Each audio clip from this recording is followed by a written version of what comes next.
Yo vendía ropa usada en la esquina de Insurgentes y Morelos, en Tepito. No era gran cosa, pero era mío. 3 cajas de plástico azul, una lona extendida sobre el pavimento y lo que conseguía traer de la central de abastos los martes. Playeras, jeans, chamarras, todo limpio, todo barato. Me levantaba a las 5 de la mañana, preparaba café en la estufa que apenas prendía y salía antes de que amaneciera del todo. Mi hija Daniela dormía todavía cuando yo cerraba la puerta. Tenía 7 años, no le gustaba que me fuera tan temprano, pero nunca me lo dijo con palabras, solo me abrazaba más fuerte la noche anterior.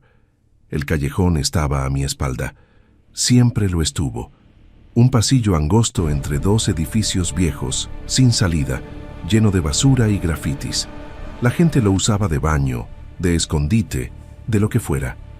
Yo nunca volteaba. Sabía que ahí pasaban cosas. Todos lo sabían. Pero mientras no te metieras, mientras no caminaras por ahí, no pasaba nada. Eso decían. Los problemas empezaron en marzo. O tal vez antes, pero en marzo fue cuando me di cuenta. Llegó un grupo de chavos, 5, 6, no sé. Siempre eran los mismos. Se paraban en la entrada del callejón, fumaban, se reían fuerte. Al principio no me decían nada, solo me miraban. Después empezaron con los comentarios. «Ay, güerita, véndeme esa blusa. ¿Cuánto por todo, incluyéndote?» Cosas así. Yo no contestaba. Bajaba la cabeza y seguía acomodando la ropa. Pero un día uno de ellos, el que tenía tatuajes en el cuello, se acercó. Se llamaba Kevin. Lo supe porque los otros le gritaban. Kevin agarró una chamarra sin preguntar, la vio, la tiró al suelo. «Está toda culera», dijo. Yo levanté la chamarra sin decir nada. Él se rió. «No te enojes, mamacita. Relájate». Y se fue. Eso pasó varias veces. A veces tiraban la ropa. A veces solo se quedaban ahí parados, viéndome, esperando a que yo reaccionara. Yo nunca lo hice. Tenía miedo. Sabía que si les decía algo, si les gritaba, iba a ser peor. Daniela me esperaba en casa. Yo necesitaba volver. Hablé con don Fermín, el del puesto de frutas. Él llevaba años ahí. «No les hagas caso, Patricia», me dijo. «Son pendejos, se van a aburrir». Pero no se aburrieron. Empezaron a quitarme cosas. Una playera aquí, una gorra allá. No era por la ropa, era para hacerme saber que podían. Le dije a un policía que pasaba seguido por ahí. Se llamaba Ruiz, un tipo gordo, con bigote, que siempre traía café en la mano. «Es lo de siempre, señora», me dijo. «Si no la tocan, no puedo hacer nada. Váyase temprano, no se quede hasta tarde». Como si fuera tan fácil, como si yo pudiera vender lo mismo en 3 horas que en 8. Una noche, ya casi en abril, me quedé más tarde de lo normal. Había vendido poco y necesitaba sacar algo más. Daniela estaba con mi mamá. Yo estaba sola. Kevin y otros 2 aparecieron cuando ya estaba guardando las cajas. Se acercaron rápido. Uno de ellos me empujó. No fuerte, pero lo suficiente para que perdiera el balance. «¿Qué haces aquí tan noche, mamá?», dijo Kevin. Olía a cerveza. Yo no contesté. Metí la última caja en el carrito de súper que usaba para transportar todo. «Te estoy hablando». Me agarró del brazo. En ese momento algo dentro de mí se rompió. No de rabia, de cansancio, de miedo tan profundo que ya no sabía qué hacer con él. «Déjame», le dije. Mi voz salió más baja de lo que quería. Kevin se rió. Me soltó. «Ándale, pues, vete». Pero cuando empecé a caminar, uno de ellos pateó mi carrito. Se volcó. La ropa cayó al suelo. Ellos se fueron riéndose. Yo me quedé ahí, de rodillas, recogiendo playeras sucias del pavimento. Esa noche no dormí. Me senté en la sala con las luces apagadas. Daniela preguntó por qué no me había acostado. Le dije que no tenía sueño. Pero la verdad es que tenía miedo de cerrar los ojos, miedo de que al día siguiente fuera peor, miedo de que un día no volviera. Fue doña Lupita quien me habló de ella.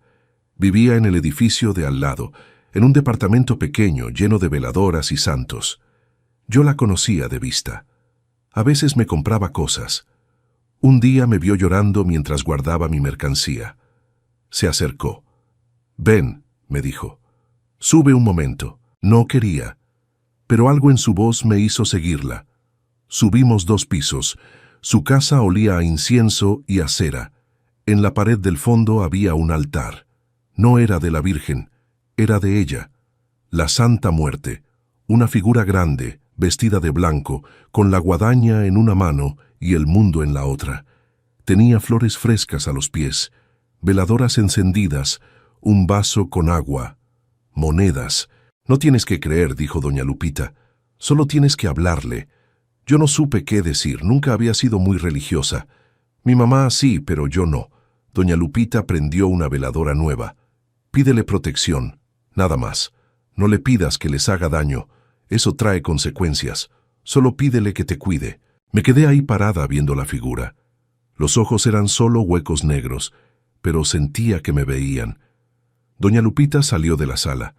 Me dejó sola. No sé cuánto tiempo pasó, tal vez 5 minutos, tal vez media hora. Al final hablé, no en voz alta, solo en mi cabeza. No sé si me escuchas. No sé si esto funciona, pero necesito que me ayudes. No quiero hacerles daño. Solo quiero volver a casa. Solo quiero que me dejen en paz. No pasó nada. No sentí nada. Me fui a mi casa. Daniela ya estaba dormida. Yo me acosté a su lado y por primera vez en semanas me quedé dormida. A la semana siguiente empezaron a cerrar el callejón. Primero fue una cinta amarilla, de esas que pone la policía. Nadie supo por qué. Ruiz, el policía, dijo que habían reportado un robo ahí adentro. Después pusieron 2 patrullas en la entrada. Se quedaban ahí unas horas, se iban, volvían. Kevin y su grupo dejaron de juntarse en la esquina. Los vi un par de veces, pero del otro lado de la calle. Ya no se acercaban. Yo seguí vendiendo. Las cosas mejoraron un poco. Vendí más. La gente pasaba sin miedo. Don Fermín me dijo que qué bueno que por fin habían hecho algo. Yo asentí. Pero por las noches, cuando volvía a casa, sentía algo raro. Como si alguien caminara detrás de mí. Volteaba y no había nadie. Solo la calle vacía. El callejón cerrado. 2 semanas después pusieron una reja. Una reja de metal, con candado. Temporal, dijeron, mientras se investiga. Pero nunca dijeron que investigaban. La reja se quedó. El callejón quedó completamente sellado.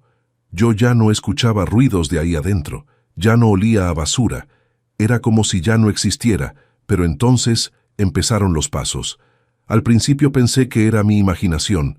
Eran las 3, 4 de la mañana. Yo me despertaba sin razón, y los escuchaba. Pasos lentos, como si alguien arrastrara algo pesado. Venían de afuera. Me asomaba por la ventana. La calle estaba vacía, el callejón cerrado. Nada se movía. Daniela también los escuchó. «Mamá, ¿quién camina afuera?», me lo preguntó una mañana antes de irse a la escuela. Yo le dije que eran los vecinos, pero sabía que no. Los vecinos no salían a esa hora. Nadie salía. Doña Lupita vino a comprarme una blusa. Le pregunté si había escuchado algo raro por las noches. Ella me miró fijo. «¿Ya empezó?», dijo. Yo no entendí. «¿Ya empezó qué?». Ella no contestó. Solo dijo: «No te asomes, no salgas a esa hora y no pienses mucho en ello». Pero no podía dejar de pensar. Los pasos seguían. Todas las noches, siempre a la misma hora, siempre con ese ritmo lento, arrastrado. Una noche me armé de valor. Me levanté, me acerqué a la ventana, corrí un poco la cortina. La calle estaba oscura. El alumbrado público llevaba semanas sin funcionar. Pero alcancé a ver algo.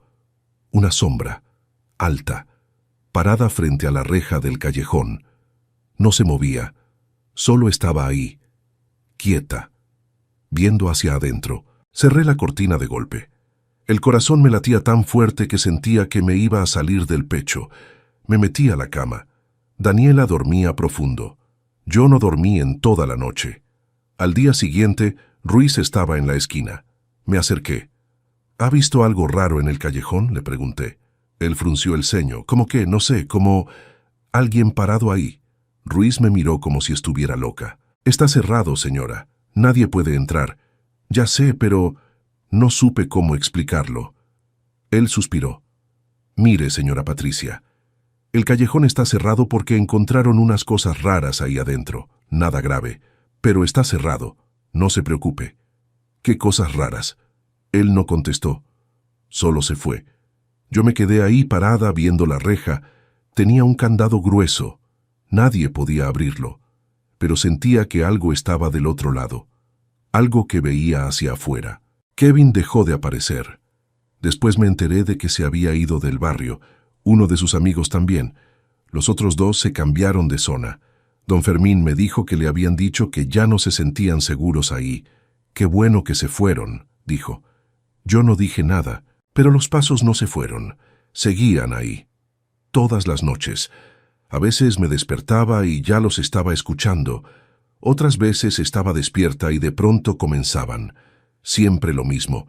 Siempre ese ritmo. Como si alguien caminara una ronda. Como si vigilara. Un día doña Lupita me llamó. Ven, me dijo. Subí a su casa, el altar estaba igual, pero había algo nuevo. La figura de la Santa Muerte tenía una llave colgada al cuello. Una llave pequeña, plateada, colgada de un listón rojo. ¿Eso estaba ahí?, pregunté. Doña Lupita negó con la cabeza. No. Apareció hace una semana. No sé quién la puso. ¿No fuiste tú? No. Nos quedamos viendo la llave en silencio. ¿Qué significa?, pregunté. Doña Lupita se sentó. Significa que alguien cerró algo, y que no se va a volver a abrir. No le pregunté más. No quise saber. Solo me fui a mi casa. Esa noche los pasos volvieron, pero esta vez no me asomé. Me quedé acostada, con los ojos abiertos, escuchando. Los pasos se detuvieron frente a mi ventana. Se quedaron ahí. 5 segundos. 10. Después siguieron. Se alejaron. Se perdieron en la distancia. Pasaron los meses. El callejón nunca se volvió a abrir. La reja sigue ahí. El candado también. A veces veo a Ruiz parado frente a la reja, viéndola como si no entendiera algo. Una vez le pregunté qué pasaba. Revisamos las cámaras viejas de la tienda de la esquina, me dijo. Sale una sombra ahí parada. Todas las noches. Siempre a la misma hora. Pero cuando vamos no hay nadie. ¿Y qué creen que es? Ruiz se encogió de hombros. No sé, señora. A lo mejor es la cámara, o una falla. No sé. Yo sí sé. O creo saber. Pero no lo digo. No puedo decirlo. Porque si lo digo, si lo pongo en palabras, se vuelve real de otra manera. Se vuelve algo que tengo que enfrentar. Y no quiero. Daniela me preguntó la semana pasada si todavía escuchaba los pasos. Le dije que no. Mentí. Los sigo escuchando. Pero ya no me asustan como antes. Ahora son parte de la noche, como el viento, como el ladrido de los perros, como el sonido de los coches a lo lejos. Hace unos días vi a Kevin. Estaba del otro lado de la avenida esperando el camión. Me vio. Yo lo vi. Él volteó rápido. Se subió al primer camión que pasó, aunque no sé si era el suyo. Corrió. No sé de qué, pero corrió. Yo sigo vendiendo en la misma esquina. Las cosas están mejor. Vendo más. Ya no tengo miedo de quedarme tarde. Ya nadie me molesta. Don Fermín dice que es porque cerraron el callejón, que los malvivientes se fueron a otra parte. Tal vez tiene razón. Tal vez. Pero todas las noches, antes de dormir, pienso en esa llave plateada que nadie puso. Y pienso en lo que dijo doña Lupita, que alguien cerró algo, y que no se va a volver a abrir. A veces, cuando camino de regreso a casa, siento que alguien camina detrás de mí. No volteo, no quiero ver, solo aprieto el paso. Llego a mi puerta, entro, cierro con llave, y me quedo ahí del otro lado respirando despacio hasta que mi corazón se calma. Daniela me preguntó ayer si creía en milagros. Le pregunté por qué. Porque tú estás mejor, dijo. Antes llorabas mucho, ahora no. Le sonreí. Sí, estoy mejor. ¿Fue un milagro? No supe qué contestar, porque no sé si fue un milagro, no sé si fue suerte, no sé si fue coincidencia o si fue otra cosa, algo que no tiene nombre, algo que no quiero que tenga nombre. Solo sé que pedí protección y la recibí, pero también sé que todo tiene un precio, aunque no sepas cuál es, aunque no lo pagues tú, aunque lo pague alguien más, o algo más. La reja sigue ahí, el callejón sigue cerrado, los pasos siguen sonando, y la llave sigue colgada del cuello de una figura que no parpadea, que no duerme, que solo observa desde un altar lleno de velas que nunca se apagan. Yo sigo vendiendo, sigo volviendo a casa, sigo abrazando a Daniela antes de dormir, pero hay noches en las que, cuando todo está en silencio, cuando la ciudad duerme, cuando solo queda el sonido de mi respiración y el tic-tac del reloj de la sala, escucho los pasos, y sé que alguien camina afuera, alguien que cuida, alguien que vigila, alguien que cerró una puerta que yo abrí sin saber. Y no sé si algún día tendré que pagar por ello, o si ya estoy pagando, o si el pago es esto, vivir sabiendo que algo está ahí, que algo me protege, pero que también me mira, y que nunca, nunca se va a ir. Anoche volví a escuchar los pasos. Esta vez se detuvieron frente a mi puerta. No frente a la ventana, frente a la puerta. Se quedaron ahí, quietos. Yo estaba acostada. Daniela dormía a mi lado. No me moví, no respiré, solo esperé. Después de un minuto, los pasos siguieron. Se alejaron, bajaron las escaleras, salieron a la calle y se perdieron en la noche. Cuando amaneció salí. La calle estaba normal, el callejón cerrado, la reja con su candado, todo igual, pero en el escalón de mi puerta había algo, una flor, una rosa blanca, seca, como si llevara días muerta. Nadie la puso ahí, nadie que yo conozca. La recogí, la guardé en mi bolsa. No sé por qué, tal vez porque era una señal, o tal vez porque necesitaba recordar que esto es real, que no lo estoy imaginando, que algo pasó, que algo sigue pasando. Doña Lupita murió hace 3 semanas. Infarto, dijeron. Tenía 70 años. Cuando limpiaron su casa, su hija me preguntó si quería quedarme con algo. Fui a verla. El altar estaba desmontado, las veladoras apagadas, las flores marchitas, pero la figura seguía ahí, parada contra la pared, con la llave al cuello. ¿Te la quieres llevar?, me preguntó la hija. Yo negué con la cabeza. No, déjala aquí. Ella se encogió de hombros. De todos modos la voy a tirar, no la tires. Entonces, ¿qué hago con ella? No sé. Pero no la tires. No sé qué pasó con la figura. No volví a preguntar. Pero a veces, cuando paso frente al edificio donde vivía doña Lupita, siento que alguien me ve desde las ventanas, desde ese segundo piso, desde ese altar que ya no existe, y sé que no es doña Lupita. Ella se fue. Descansa, pero algo más sigue ahí, algo que no se fue, algo que no descansa. Yo sigo vendiendo, sigo viviendo, sigo cuidando a Daniela, pero hay una parte de mí que ya no es la misma, una parte que sabe que estoy en deuda, que pedí algo y lo recibí, y que tarde o temprano tendré que dar algo a cambio. No sé qué será, no sé cuándo, pero lo siento, como se siente el frío antes de la lluvia, como se siente el silencio antes del trueno, como se siente la mirada de alguien en la oscuridad.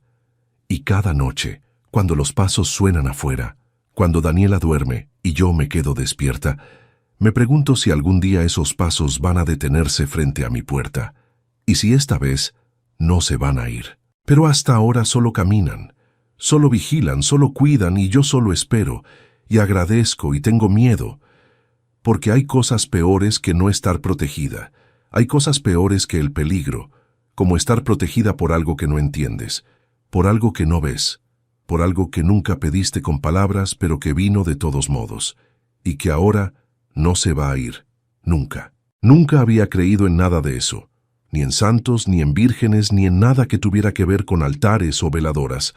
Mi mamá sí. Ella siempre tuvo su rincón en la sala, con flores de plástico y estampitas desteñidas por el sol que entraba por la ventana. Yo nomás pasaba de largo ni las volteaba a ver. Trabajaba desde los 16 cargando bultos en la central de abastos, aquí en Iztapalapa, y lo único que me importaba era llegar a la casa, comer algo y dormir hasta que amaneciera otra vez. Así eran mis días, uno tras otro, sin sobresaltos. Me llamo David. Tengo 23 años, aunque a veces siento que llevo más tiempo en este mundo. Mi mamá se llama Estela, y vivimos los dos solos en una casa chica de bloc gris, en la colonia San Miguel Teotongo. Mi papá se fue cuando yo tenía como 8 años. Nunca volvió. Ni una llamada, ni una carta, nada. Así que desde morro aprendí que las cosas no se piden, se trabajan. Y yo trabajaba duro. 6 días a la semana, a veces 7 si había chamba extra. Cargaba costales de papa, cajas de jitomate, bultos de cebolla, lo que fuera. Me pagaban al día y con eso salíamos adelante. Recuerdo que ese martes amaneció nublado. Hacía calor, pero el cielo estaba gris como sucio. Llegué a la central antes de las 7 de la mañana. Mi compa Jesús, el Chucho, ya estaba ahí, fumándose un cigarro junto a una camioneta blanca que acababan de descargar. Él también es cargador desde hace más tiempo que yo.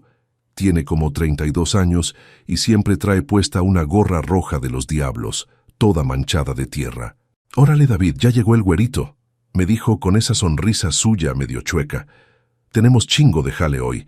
Llegó un tráiler completo de Sinaloa. No le di mucha importancia. Siempre decía lo mismo. Nos pusimos a trabajar. Jesús, yo y otros 2 chavos. El Toño, un flaco alto que siempre andaba con audífonos puestos aunque no trajera música, y el Beto, un señor gordito de como 50 años que olía a cigarro barato y que siempre nos contaba chistes malos entre carga y carga. Esa era mi banda, mi rutina. Como a eso de las 11 de la mañana, cuando ya llevábamos varias horas subiendo y bajando cajas, el encargado del almacén, don Ramiro, un tipo canoso y serio que casi nunca hablaba, nos dijo que teníamos que acomodar unas estructuras metálicas que habían llegado el día anterior. Eran como anaqueles desarmados, pesados, oxidados. Estaban apilados contra una pared, mal amarrados con unos mecates viejos que se veían a punto de reventarse. «Hay que pasarlos al fondo del almacén», dijo don Ramiro sin mirarnos. «Pero con cuidado, porque esa madre ya tiene rato ahí y no sé qué tan bien esté amarrada». Jesús me miró y se encogió de hombros. Ya sabíamos cómo era esto. Nadie amarra bien nada, nadie se fija, y al final los que pagamos somos nosotros. Pero ni modo, era el jale. Empezamos a mover las piezas. Eran largas, como de 2,5 metros, y pesaban un chingo. Entre Jesús y yo tomamos la primera. El Toño y el Beto agarraron otra. Todo iba bien al principio. Hasta que escuché un crujido seco. Un sonido que no debía estar ahí. «Órale, órale, espérense», dije, pero ya era tarde. La pila completa empezó a venirse. Primero despacio, como si lo pensara, y luego de golpe. Un estruendo de metal que sonó como trueno encerrado. Jesús brincó para atrás. Yo también intenté moverme, pero algo me jaló el pie. Una de las piezas me había cachado el tenis. Cuando quise soltarme, otra estructura cayó justo encima de mi pierna derecha y luego otra sobre mi espalda. Sentí un dolor tan cabrón que no pude ni gritar. Nomás me quedé ahí, tirado, sintiendo como todo el peso del mundo me aplastaba. Escuché voces, gritos. Jesús me estaba jalando del brazo. Don Ramiro gritaba que llamaran a la ambulancia. El Toño se quitó los audífonos por primera vez en meses. Yo solo veía el techo del almacén, lleno de polvo y de láminas mal puestas, y pensaba, ya valió madre. No sé cuánto tiempo pasó. Me llevaron al Hospital General de Balbuena. Ahí me dijeron que tenía la pierna derecha fracturada en 3 partes, 2 costillas rotas y una lesión en la columna.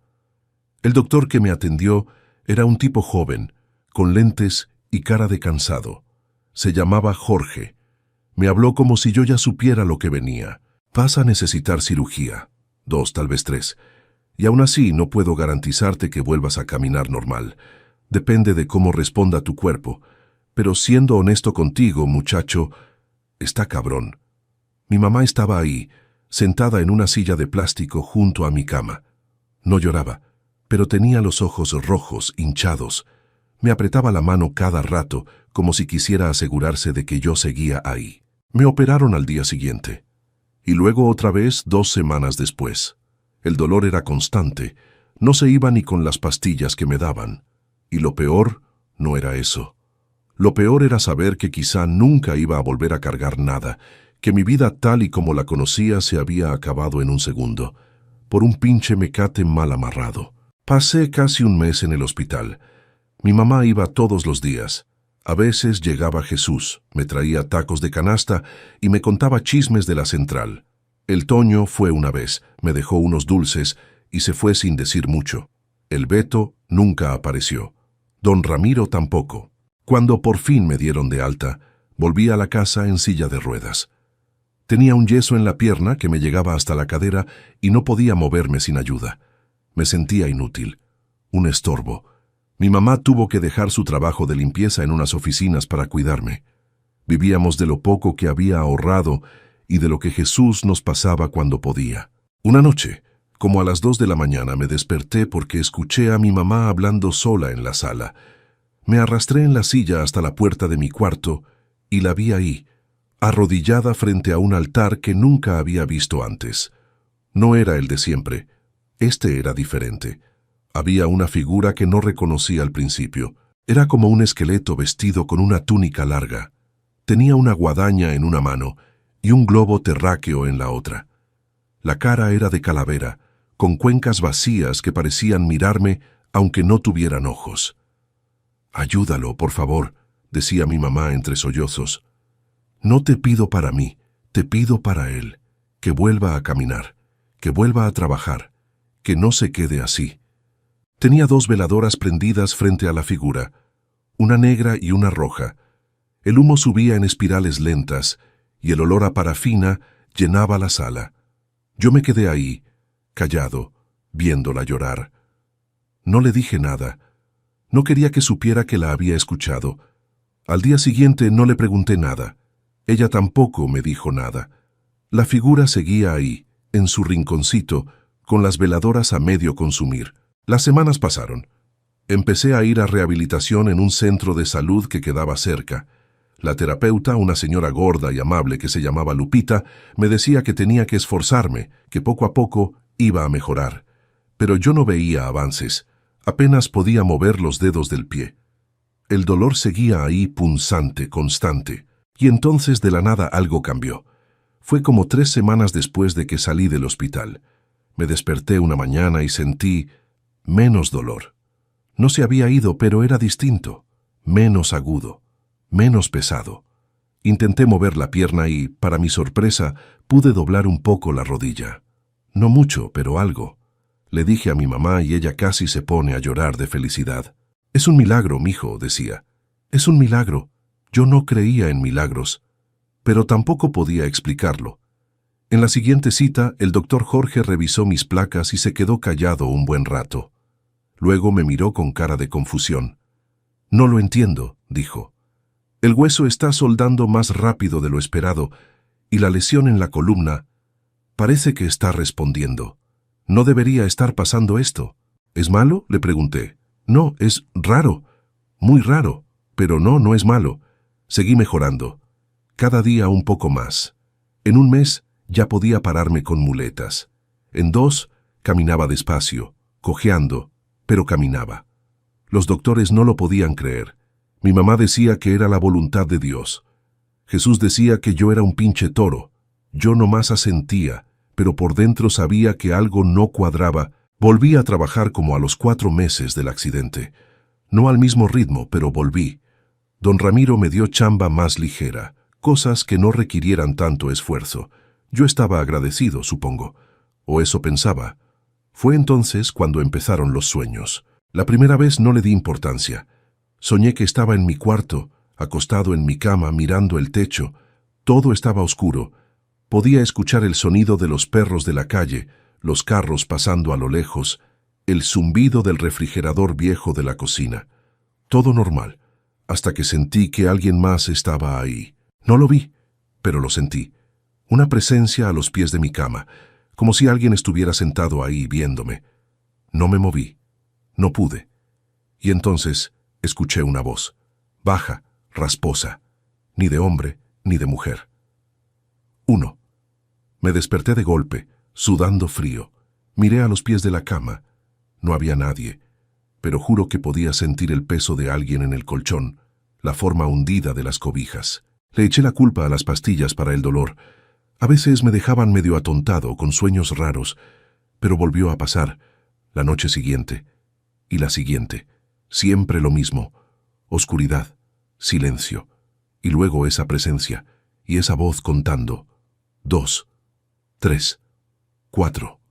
Cada noche sumaba uno más, y cada noche yo me despertaba con el corazón a 1000, mirando las sombras de mi cuarto como si fueran a moverse. Intenté no dormir.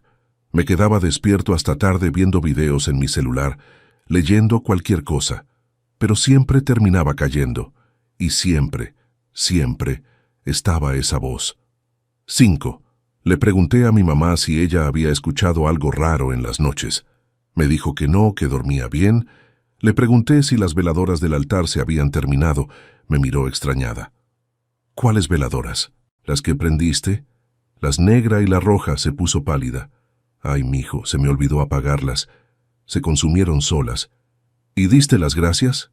¿Cerraste lo que sea que abriste? No me contestó. Solo se puso a llorar otra vez. Esa noche regresamos la figura. La llevamos a la casa de donde mi mamá la había pedido prestada. Era de una vecina, doña Remedios, ya una señora chiquita y arrugada, que vivía 3 casas más abajo. Cuando le devolvimos la imagen, nos miró seria. ¿Le pidieron algo? Sí, dijo mi mamá. Por mi hijo. ¿Y le dieron las gracias? Mi mamá negó con la cabeza. Doña Remedios suspiró hondo y nos hizo pasar. Prendió unas veladoras blancas, puso un vaso con agua fresca, flores amarillas y una manzana roja frente a la figura. Rezó algo en voz baja que no entendí.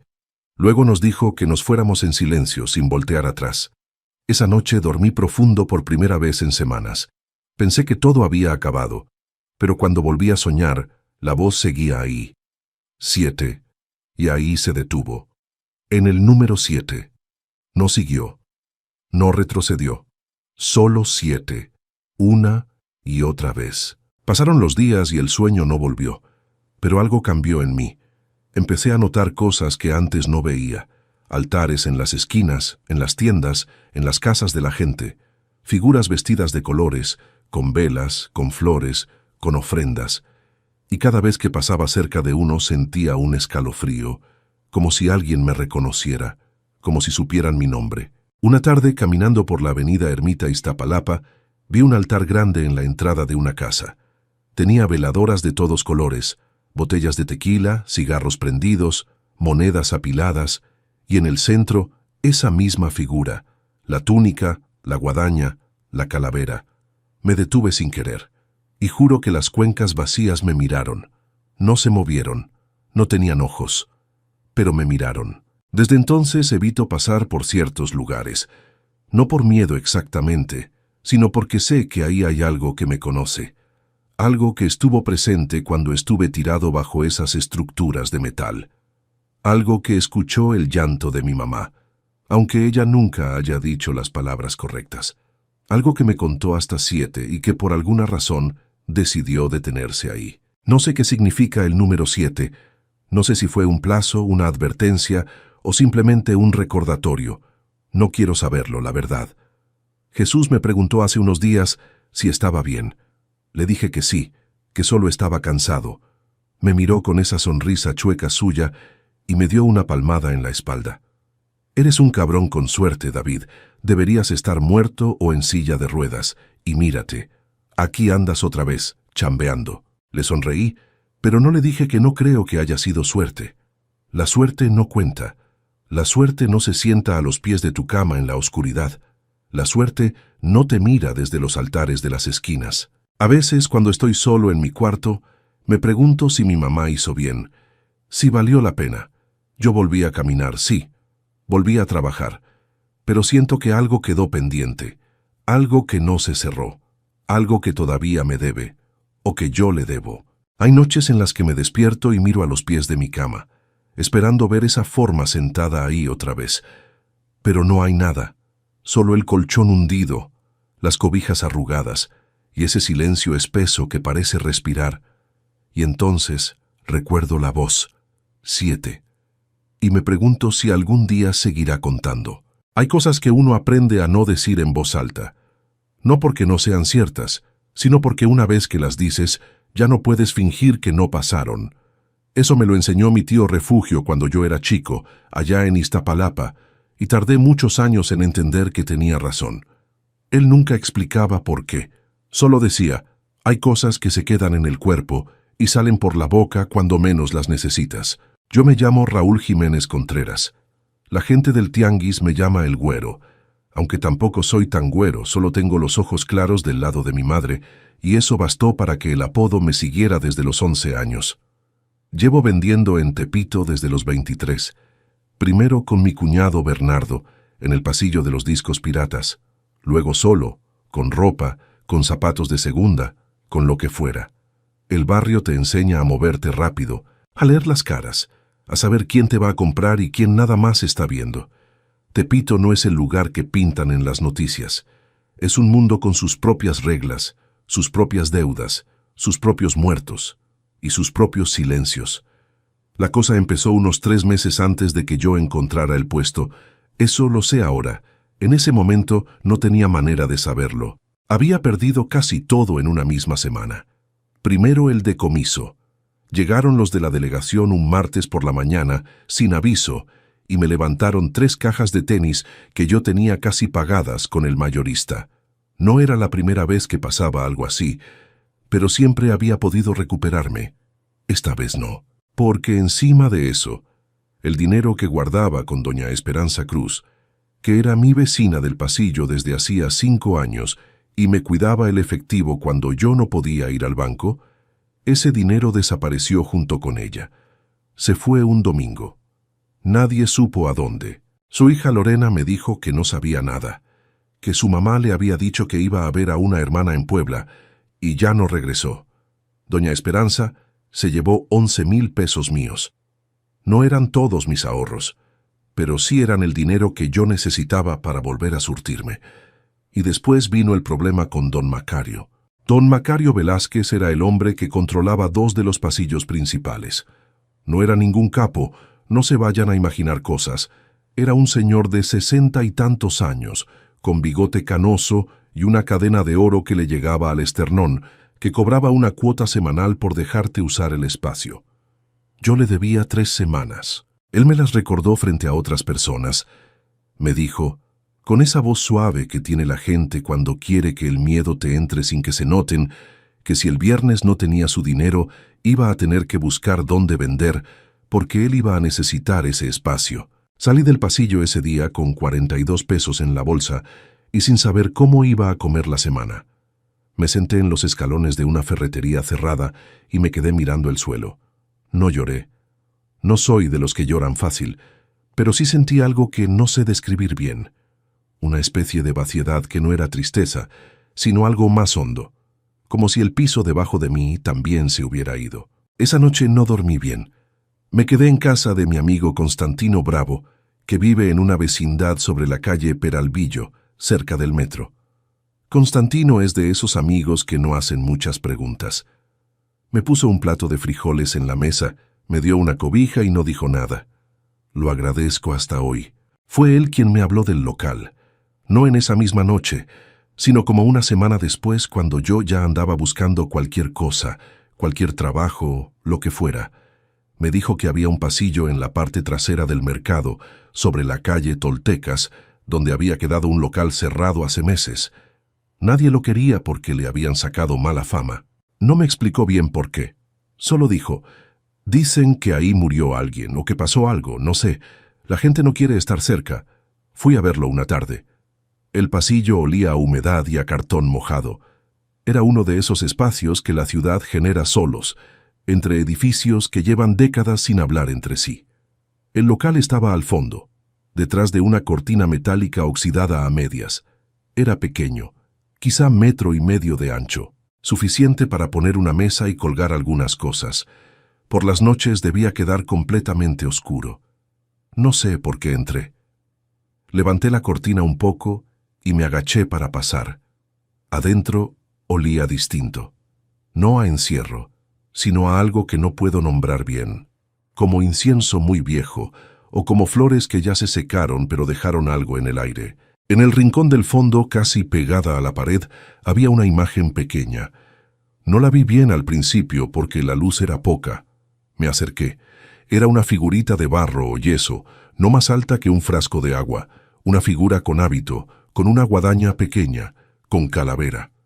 Le habían puesto una veladora rota a los pies ya apagada, con el pabilo quemado hasta el fondo, que había flores de papel arrugadas, casi deshechas, que alguien había dejado ahí hace tiempo. La miré un momento. Sé que esto va a sonar raro, pero no sentí miedo. Sentí otra cosa. Sentí que alguien me estaba mirando primero a mí. Salí del local sin tocar nada. Caminé 2 cuadras y me paré en la esquina de Toltecas y Tenochtitlán. El ruido del barrio seguía igual. Voces, radios, el motor de un triciclo. El mundo era el mismo de siempre. Solo yo estaba distinto. No sé qué me hizo volver. Fue 2 días después, en la madrugada del miércoles. No pude dormir. Me levanté como a las 3 de la mañana, me puse los zapatos y caminé hasta el pasillo. No había casi nadie en la calle. Un perro me siguió media cuadra y luego se fue. Las luces del alumbrado público parpadeaban, sobre la calle Toltecas como siempre lo han hecho. Entré al local. Llevaba una vela blanca que había encontrado en casa de Constantino en un cajón que él no usa, y una moneda de 1 peso vieja, de las que tienen el águila diferente, de antes. No sé por qué la guardaba, a veces uno junta cosas sin saber para qué. Puse la vela frente a la figura y la encendí. La moneda la dejé a un lado. No hice ninguna promesa, no dije ninguna frase, no pedí dinero, no pedí suerte, no pedí nada que se pueda contar con números. Solo dije, en voz muy baja, casi para mí mismo, quiero volver a vender. Eso es todo. Quiero volver a trabajar. Y me quedé ahí un momento, en cuclillas, mirando la llama. La llama no se movió aunque había corriente de aire en ese espacio. Eso lo noté. No mucho tiempo después, me levanté, me di la vuelta y salí. Caminé de regreso a casa de Constantino con una calma que no tenía sentido. Era una calma que no había pedido y que no entendía. Me acosté y dormí hasta las 9 de la mañana. 3 días después hubo un incendio. No fue un incendio grande. Fue una de esas cosas que en Tepito pasan y nadie sabe exactamente cómo empezaron. Un cable mal puesto, un cigarro mal apagado, el calor de una plancha olvidada. Se quemó un pedazo de toldo en el pasillo principal y eso obligó a mover varios puestos mientras arreglaban el daño.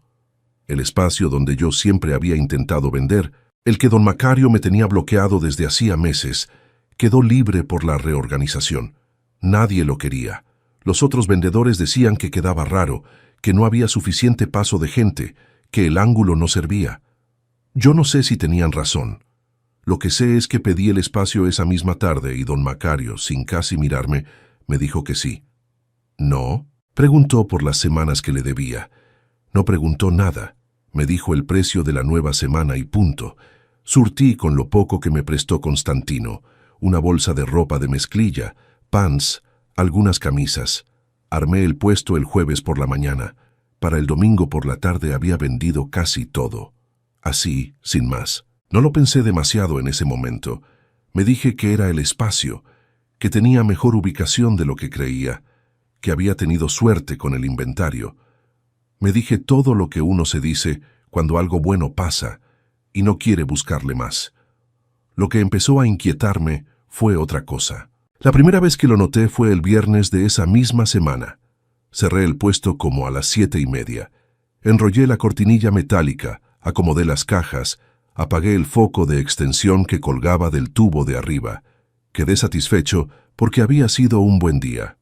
Al día siguiente llegué temprano, como a las 7 de la mañana, y cuando levanté la cortinilla vi que todo estaba ordenado de una manera distinta a como yo lo había dejado. No digo que estaba revuelto, digo que estaba mejor acomodado. Las camisas que yo había dejado apiladas al tuntún estaban dobladas con cuidado, por colores. Los pants que habían quedado tirados sobre la caja estaban colgados en los ganchos.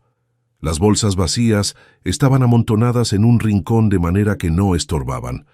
Me quedé mirando eso un momento. Pensé que Constantino había venido a ayudarme. Pero cuando lo llamé más tarde, me dijo que no había ido al puesto, que había dormido hasta tarde y luego salido a Tepito Centro a cobrar una deuda. No tenía por qué mentirme. La segunda vez fue el martes siguiente. Yo recordaba perfectamente haber dejado una chamarra de niño tirada en el suelo porque me había agarrado la prisa al cerrar. Al llegar la mañana, la chamarra estaba colgada en su gancho. La tercera vez fue más extraño. Yo había dejado encima de la mesa una bolsa de plástico con 3 pares de calcetines que alguien había devuelto a mitad del día, sin explicación. Esa bolsa desapareció.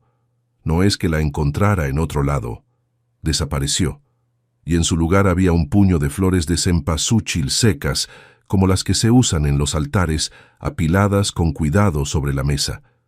No le dije nada a nadie ese día. Fui a ver a Constantino y le pregunté, sin explicarle por qué, si él sabía quién había estado usando ese local antes que yo. Me dijo que no estaba seguro, que había escuchado que una señora mayor lo había tenido por un tiempo, vendiendo hierbas y cosas de ese tipo, y que había muerto hacía como un año, que los hijos habían recogido sus cosas, pero nadie más había querido el espacio.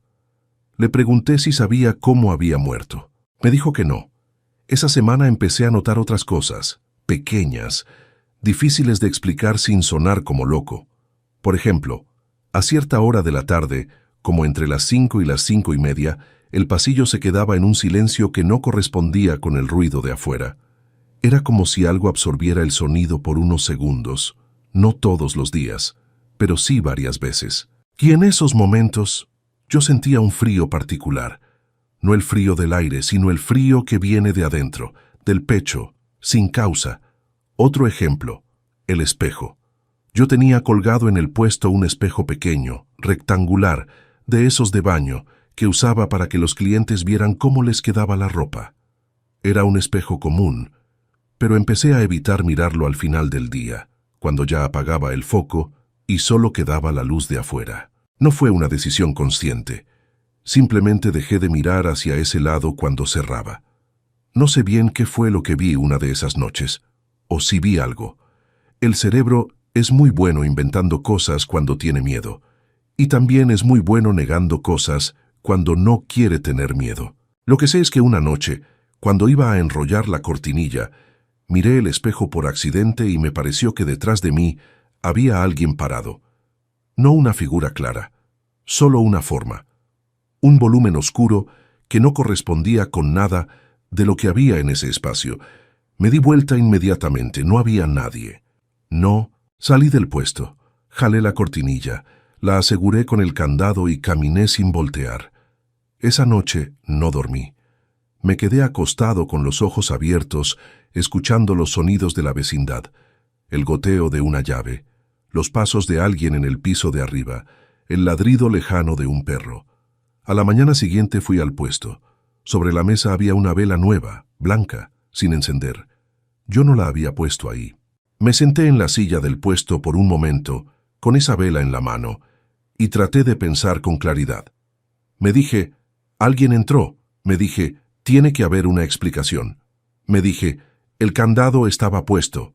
Raúl, el candado estaba puesto, y no había señales de que nadie hubiera forzado la cortinilla. Fui a hablar con el vecino del puesto de junto, un hombre de 40 y tantos, que vende cables y adaptadores y que se llama Ernesto. Ernesto Fuentes. Lo conozco de verlo desde hace años, aunque no éramos amigos cercanos. Le pregunté, lo más normal que pude, si él había visto algo raro cerca de mi puesto los últimos días. Ernesto me miró un momento antes de responder. Me dijo que sí, que 2 o 3 noches había visto desde su puesto una figura parada detrás del mío. Parada nada más, sin moverse, como esperando algo. Al principio creyó que era yo. Luego se fijó que no era la misma complexión, que era más delgada, más quieta. Me dijo que no le había dicho nada porque pensó que sería algún familiar mío o alguien que me esperaba. Le pregunté si podía describir la figura. Me dijo que no, que cada vez que ponía atención la figura ya no estaba. Solo la veía de reojo. Nos quedamos callados un momento. Ernesto se rascó la nuca y se fue a atender a un cliente. Yo me fui a abrir mi puesto. Ese día no vendí tanto. Pero no importó, tenía la cabeza en otro lado. La pregunta que no podía dejar de hacerme no era qué era eso. La pregunta era, ¿qué quería? O más bien, ¿Qué estaba haciendo? Porque no se sentía amenazante. Eso es lo más difícil de explicar. Lo que sea que estaba pasando en ese puesto no se sentía como una amenaza. Se sentía como una presencia, como alguien que cuida, como alguien que ordena las cosas porque le importa que estén en orden. Y eso, de alguna manera, era más perturbador que el miedo. Porque el miedo uno sabe cómo manejarlo. Uno corre, uno grita, uno llama a alguien. Pero ¿qué hace uno cuando lo que siente es que algo lo está cuidando sin pedirle permiso? ¿Cuándo siente que la deuda no es de dinero sino de otra cosa que todavía no entiende? Pasaron semanas. El puesto siguió yendo bien. No de manera extraordinaria, no de golpe, pero sí de manera constante, como fluye un río que no se desborda, pero tampoco se seca. Surtía, vendía, volvía a surtir. Pagué a don Macario lo que le debía. Devolví a Constantino el dinero del préstamo. Empecé a comer mejor. Y yo seguí poniendo velas. No lo decidí conscientemente. La primera vez que puse una nueva vela fue casi por reflejo. Pasé frente a una miscelánea. Vi las velas blancas en el mostrador. Compré una sin pensarlo y la llevé al puesto. La puse en el rincón, junto a la pequeña figura que seguía ahí desde antes de que yo llegara, y la encendí antes de abrir. Desde entonces no he faltado ningún día. Hay una cosa más que debo contar, aunque no sé bien cómo. Una tarde, ya casi al cerrar, llegó al pasillo una mujer que yo no había visto antes. No era de los vendedores habituales, ni parecía ser cliente de nada. Era mayor, de unos 60 años quizá, con el pelo recogido y un rebozo oscuro que no correspondía con el calor de ese día. Caminaba despacio, mirando los puestos, y cuando llegó frente al mío, se detuvo, me miró. Luego miró hacia adentro del puesto, hacia el rincón donde estaba la figura. Luego me volvió a mirar a mí, y sonrió. No fue una sonrisa de conocidos ni de cliente satisfecha. Fue una sonrisa tranquila, como de alguien que confirma algo que ya sabía. Luego se fue. Caminó por el pasillo y se perdió entre la gente. Le pregunté a Ernesto si la conocía. Me dijo que no la había visto. Le pregunté si la había visto pasar. Me dijo que no había pasado nadie frente a mi puesto en la última media hora. No discutí con él. No tiene caso discutir ciertas cosas. Eso fue hace 2 meses. Desde entonces no ha vuelto a pasar nada que yo pueda contar de manera directa. Las cosas siguen siendo ordenadas cuando llego en las mañanas. El frío de las 5 de la tarde sigue apareciendo de vez en cuando. El espejo sigue siendo algo que prefiero no mirar cuando apago la luz. Yo sigo vendiendo. Cada noche, antes de cerrar, me detengo un momento frente al rincón y digo gracias. No en voz alta, casi siempre, solo con la respiración, solo con los ojos. No sé si eso es suficiente, no sé si eso es lo correcto. No sé, honestamente, si estoy agradeciendo a algo o solo hablando solo. Pero lo hago. Constantino me preguntó una vez cómo le había ido tan bien en el nuevo puesto. Le dije que había encontrado buen espacio, que había tenido suerte con el inventario. Me miró de una manera que me dijo que no me creía del todo, pero no preguntó más. Hay cosas que no se dicen en voz alta. Mi tío Refugio tenía razón. Lo que sí puedo decir es esto. El barrio sigue igual. Los pasillos siguen cambiando. Los puestos aparecen y desaparecen. La gente llega y se va. Doña Esperanza no volvió. Don Macario sigue cobrando sus cuotas. Ernesto sigue vendiendo cables. Constantino sigue sin hacer muchas preguntas. Y yo sigo aquí. Cada mañana llego, levanto la cortinilla, y durante un segundo antes de que entre la luz de afuera, el puesto está en penumbra. En ese segundo miro hacia el rincón, hacia la figura pequeña con su veladora nueva, y a veces me parece, solo me parece, que algo me está mirando de vuelta. No con maldad, no con amor tampoco, con algo distinto, algo que no tiene nombre en el idioma que yo conozco, con lo que sea que hay entre una deuda pagada y una deuda que todavía no vence. Yo no sé bien qué dejé en ese local la madrugada que fui con la vela y la moneda. No sé si dejé solo cera y metal, o si dejé algo más, algo que no se puede recoger de vuelta. A veces pienso en eso cuando no puedo dormir. A veces pienso que hay tratos que no se hacen con palabras y que precisamente por eso son los que más duran. No lo sé. Lo que sí sé es que cada noche, cuando apago el foco y el puesto queda oscuro, no miro el espejo. Todavía no estoy listo para ver lo que hay reflejado ahí, y no sé si alguna vez lo estaré.